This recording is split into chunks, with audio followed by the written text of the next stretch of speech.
Free trade dogma suggests that more imports benefit consumers by affording them more choices and lower prices. Let's see if this holds true in the U.S. beef market.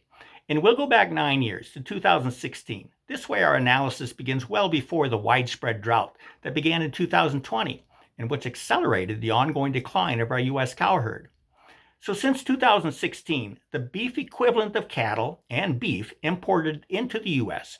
increased by 44%, from 3.76 billion pounds to 5.42 billion pounds. Now, these imports increased year over year from 2016 to 2020. Then they declined some in 21 and 22, but they quickly jumped to a historical high in 2023, only to jump to a new all-time record high in 2024. So we can say that imports increased dramatically during that 9-year period. So if the free trade dogma is correct, then consumers should have realized more choices and lower prices. Let's look at prices first. Since 2016, all fresh beef prices have increased 40%. That's right. In 2016, the all-fresh beef price was $5.74 per pound. And after imports increased 44% during the 9-year period, the all-fresh retail price of beef increased to an all-time record high of $8.01 per pound in 2024. If the free trade dogma was correct, there would be an inverse relationship between imports and beef prices. In other words, when imports increased, beef prices would be expected to decrease.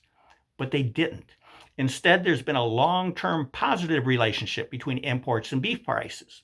As imports increased, so too did beef prices increase. So let's look at a new question to get to the issue of consumer choices. If tariffs lower the quantity of imports in the U.S. market, will consumers then have to pay more for beef? And here's what we know, and this is not including the additional beef imported in the form of live cattle, but in 2024, the total quantity of those record imports was about 67 cents per pound cheaper than the per pound value of our total quantity of exports. This means that on average, the global importers landed 3.5 billion pounds of beef into the U.S. market at a total price savings to them of 67 cents per pound, or about $2.3 billion.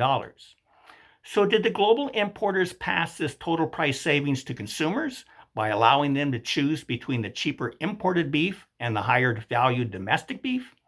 Or did the global importers merely commingle their cheaper imported beef with the domestic beef and charge consumers the domestic beef price for both domestic and imported beef because consumers couldn't tell the difference? We believe that's what's been happening.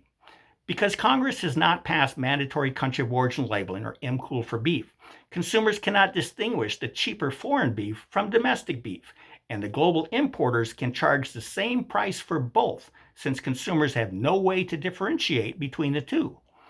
When and if Congress passes MCOOL for beef, consumers will have a choice of buying domestic beef or foreign beef. But until that happens, the price savings from buying cheaper foreign beef can be captured by the global importers. And now you know why the global importers are lobbying Congress so hard to not pass MCOOL for beef. They don't want their free lunch taken away. But here's what should be a grave concern for everyone, consumers and producers alike. Within that 9-year period during which total imports increased 44% and beef prices increased 40%, the latest U.S. Census data show that the United States lost another 107,000 beef cattle producers. The reason we're losing our nation's family-scale cattle ranchers at such an alarming rate is that imported beef and cattle are displacing both our producers and our cattle within the domestic beef supply chain, causing America to become increasingly dependent on foreign supplies for one of its most important protein sources, beef.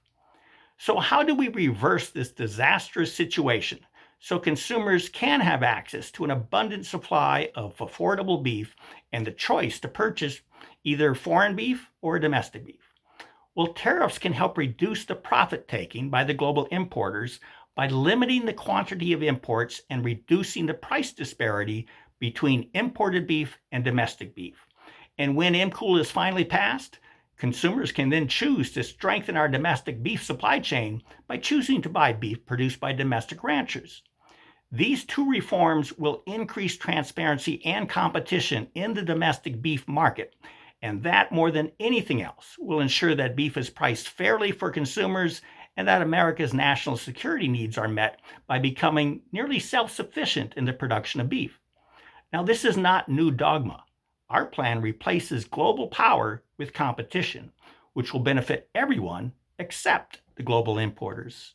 With that, thank you. I'm Bill Bullard with RCAF USA, the voice of the independent cattle and sheep producer in the United States of America. Have a productive week, and thank you.